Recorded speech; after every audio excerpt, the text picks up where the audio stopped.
Okay, so this is part 2 of the copper sweating video. I just pulled off the hot water line and there was a lot of water backed up from where I obviously shut off the water. So that was what kept this particular joint from heating up because there was so much water in there. So what I basically done was I just turned on one of the other water lines so that it keeps this line free from water. But I figured since I have to put more flux on these and also clean these again, that I would go ahead and include that here. So basically, copper cleaning is really easy. You can just use your standard copper or sandpaper, pipe sandpaper. Get a small piece.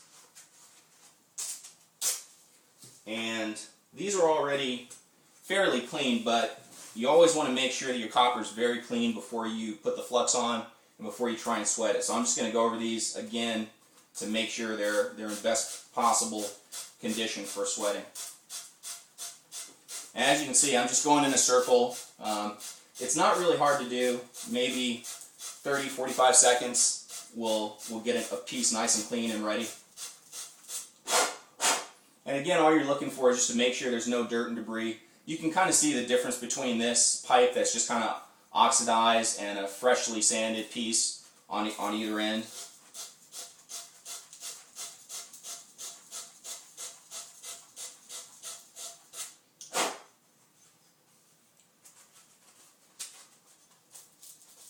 We'll use another type of tool for the insides of the joints. It's just a basic wire brush.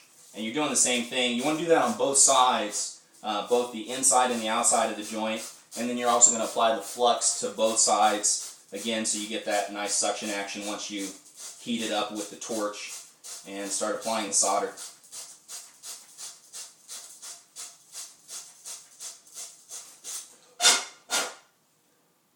So this looks pretty clean. For the elbows, I'm just going to take a copper brush, standard size, and same thing, I'm just going to brush the inside here. Looking for the same thing, I want to make sure it's nice and clean. You can kind of see the difference between an oxidized piece of copper and less oxidized, and then on the inside it should be very clean.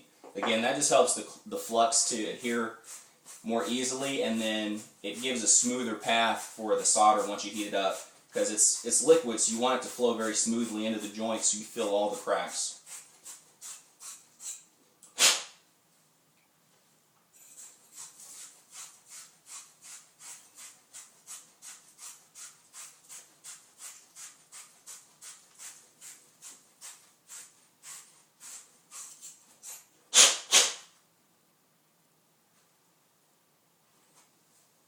That looks pretty clean. And I'm going to do this one more time.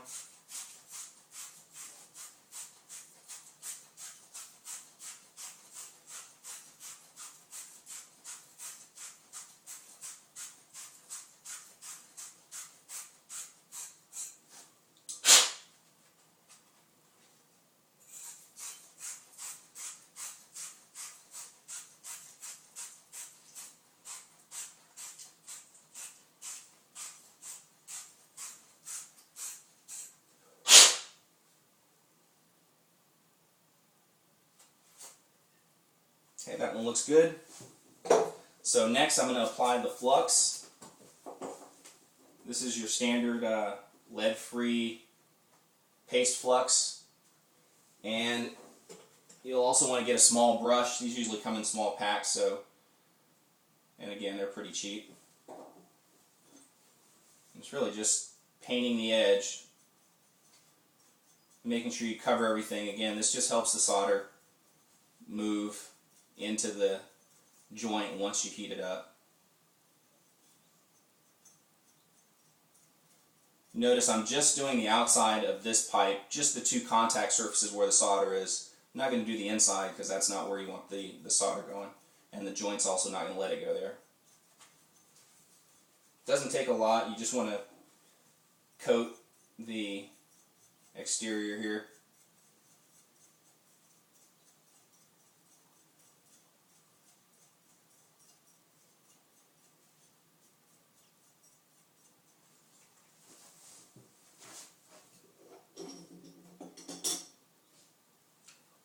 can't see down here, but I'm just placing it on a little platform so it doesn't get dirty.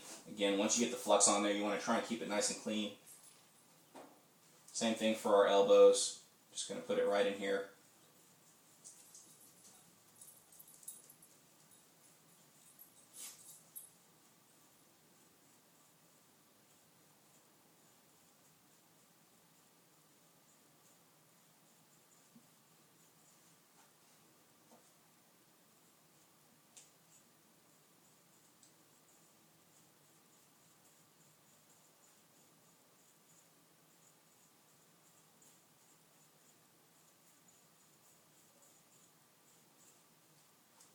There you go.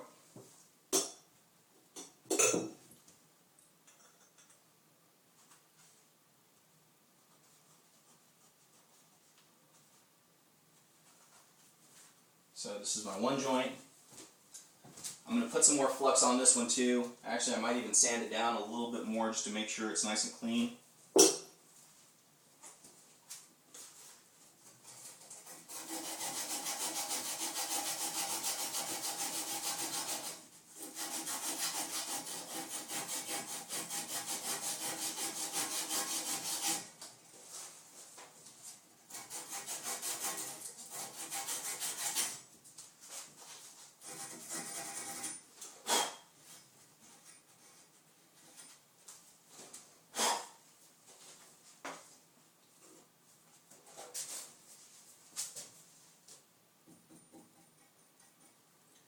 This one's still hot from the torch. You can tell because the flux is melting right away when I apply it, which actually isn't bad because that helps keep it more evenly distributed over the pipe.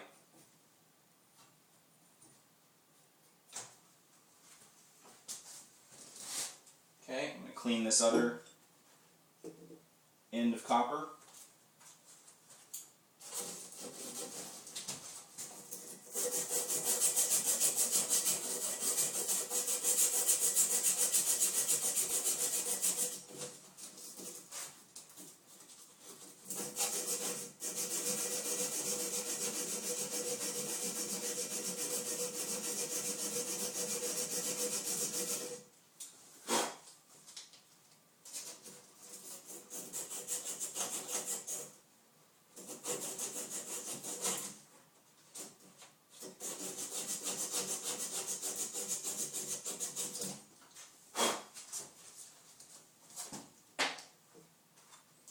And one more bit of flux on here.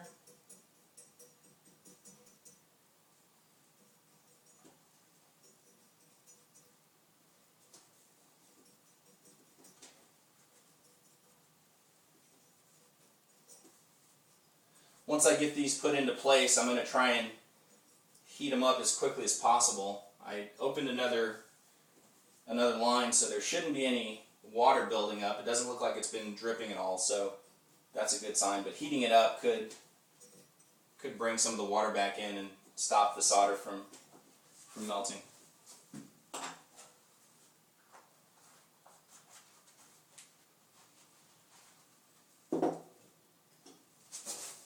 Okay.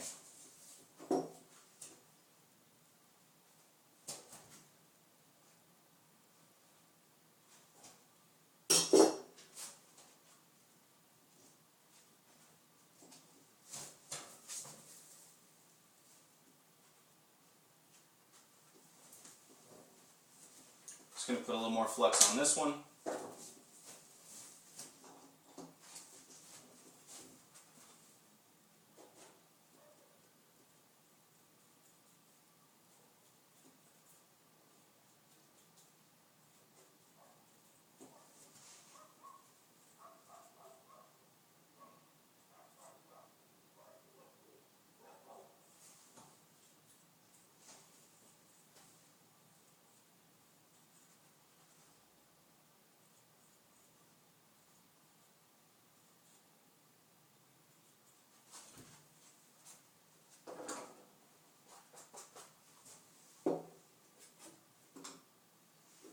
There we go.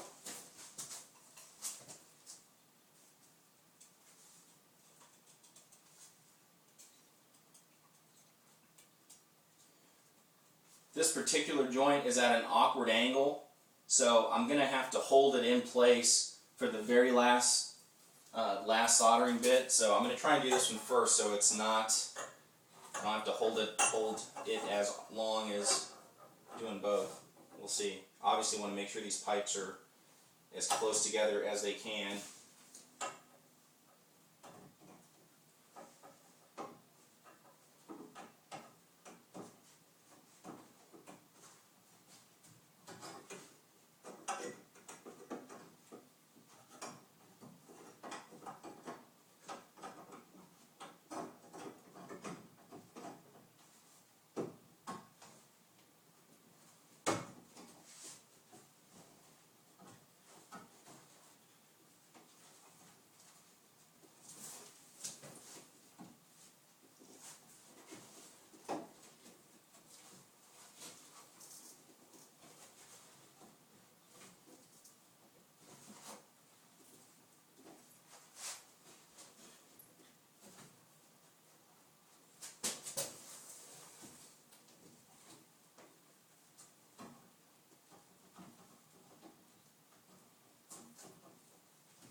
Definitely don't want to solder that in place without that pipe being completely on.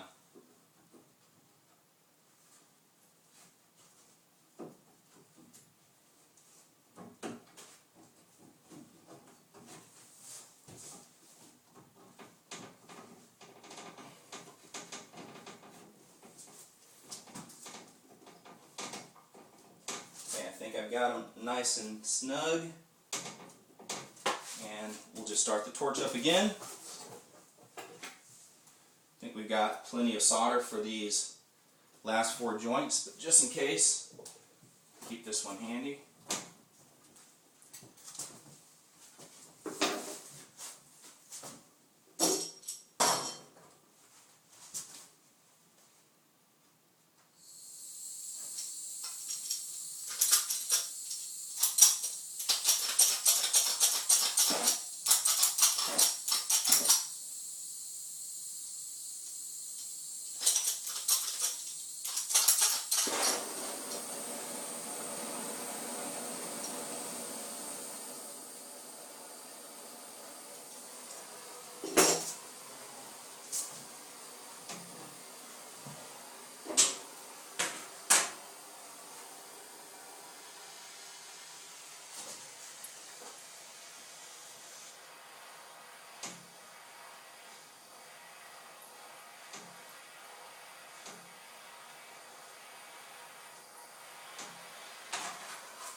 And now it's going pretty well.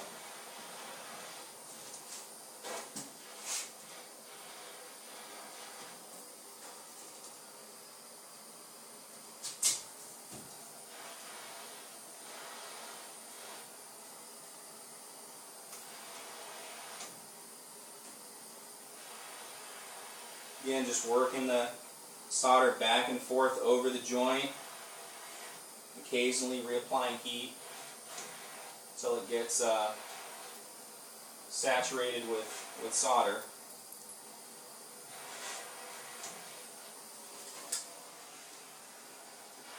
I'm just going to make sure I'm heating this backside so that gets soldered.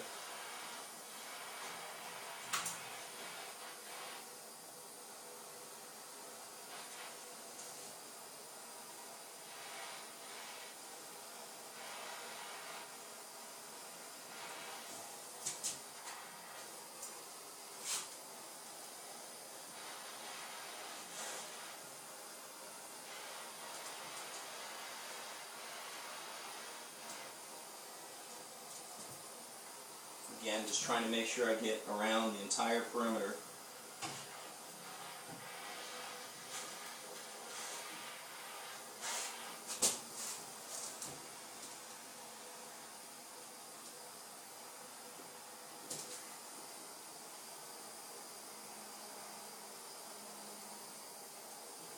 Just going to go around here and make sure I'm getting the backside.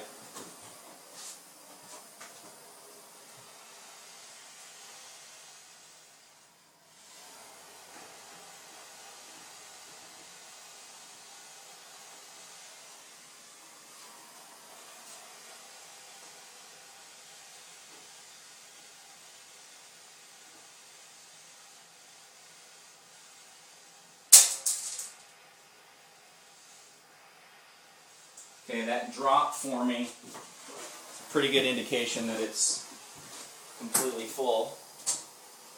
So those joints are good. And for my last joint, I'm just going to make sure it's completely in place.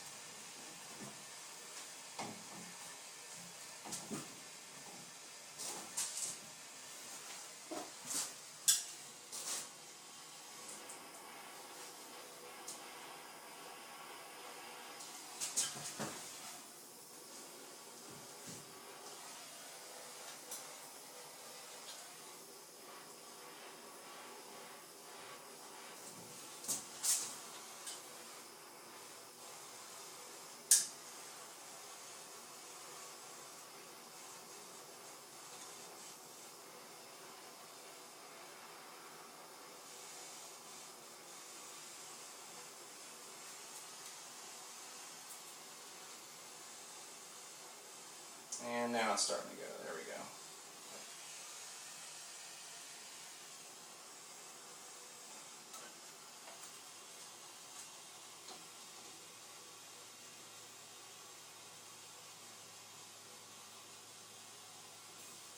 I'm just doing semicircles around the perimeter.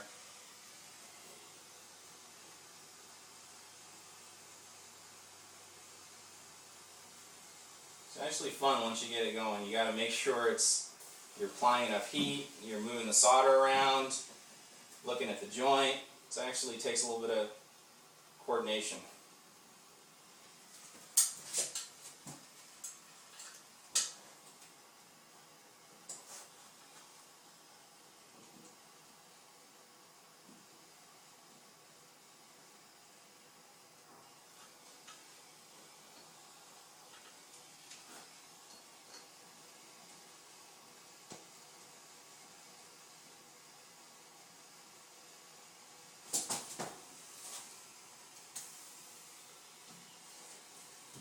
Very last one here. This one's a little tricky because it's actually right next to the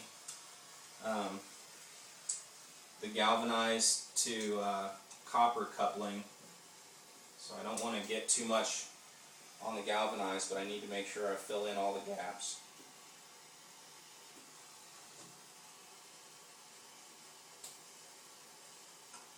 Once again, the nice thing is once this stuff cools down, it comes off fairly easily, so you can just kind of scrape it right off of whatever surface it might have fallen onto. You know, other piping, on the ground, wherever.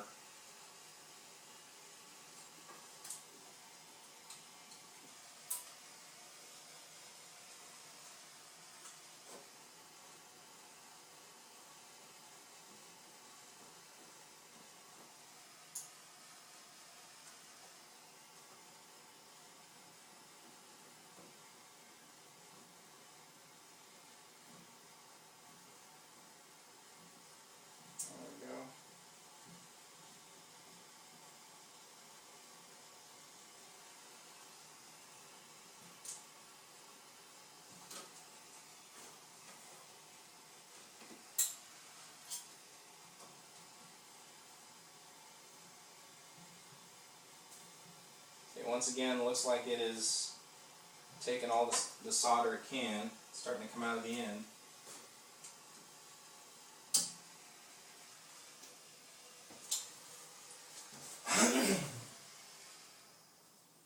And with that, those are all of my fittings. Now all I have to do is make sure they're all cool, close off all of my openings, and then test the pressure. If there are any leaks, I'll go back through with more solder and more heat and just fill in the gaps until I have a nice watertight seal.